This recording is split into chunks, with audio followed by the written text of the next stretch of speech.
Hello សួស្តីទាំងអស់គ្នាថ្ងៃនេះខ្ញុំមកថតពីក្រាស់ដែលខ្ញុំធ្វើការរាល់ថ្ងៃឲ្យអ្នកគ្នាមើលតិចនេះគឺជា leveler មួយដែលយើងអត់ដឹងថាធ្វើអីទេចាំមកទុកចោលហើយកន្លែងនេះគឺជាគ្រឿងដែលខ្ញុំបានដោះរួចហើយ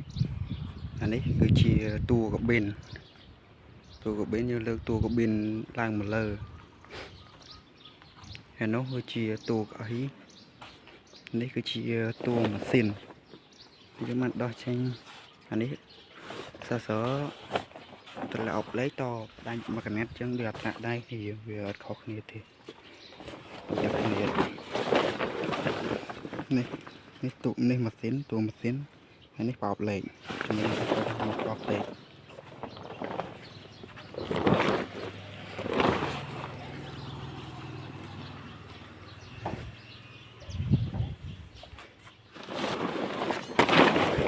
នេះខាងមកប្រអប់លេខ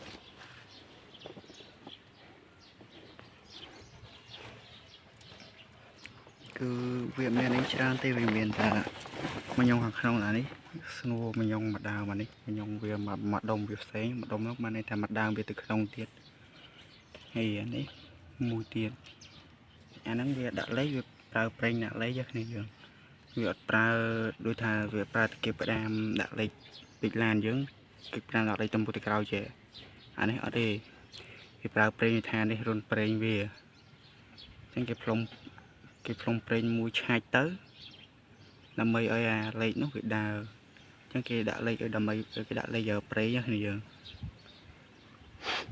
គេមិនប្រើតាគៀបផ្ដាមចេះទេនោះសាបនេះ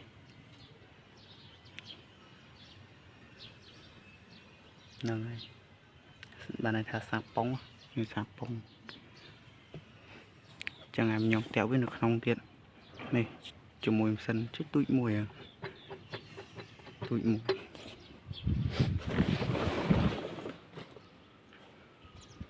អូខេឥឡូវយើងមើលអាឡូម្ដងអាឡូនេះម៉ាក់ហាំអាឡូហាំអានេះបំបយើងមើលចេះពីខាងនៅពីខាងស្ដាំបំបយើងមើលពីក្រោយមកមុខនេះបំបហ្នឹងហើយធំខ្លាំងមែនតែម្ដងហ្នឹងនេះធុងទឹកវានៅពីសងខាងគេធុងទឹកវានៅពីសងខាងអញ្ចឹង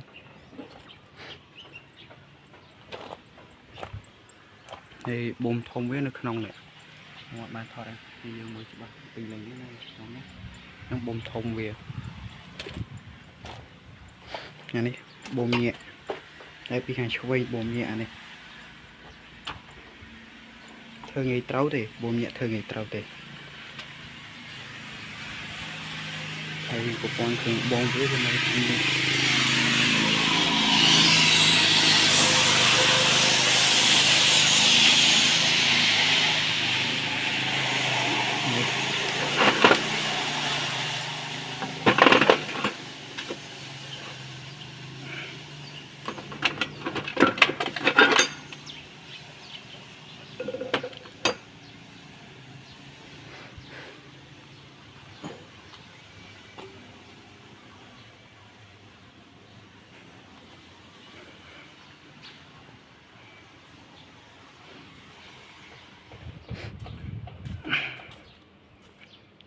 ហ្នឹងហើយមានតែប៉ុណ្្នឹងឯងអានឹងគ្រឿងបូមវាបូមលក្ខណៈបូមធំណាហ្នឹងហើយអរគុណច្រើនមានប៉ុណ្្នឹងឯង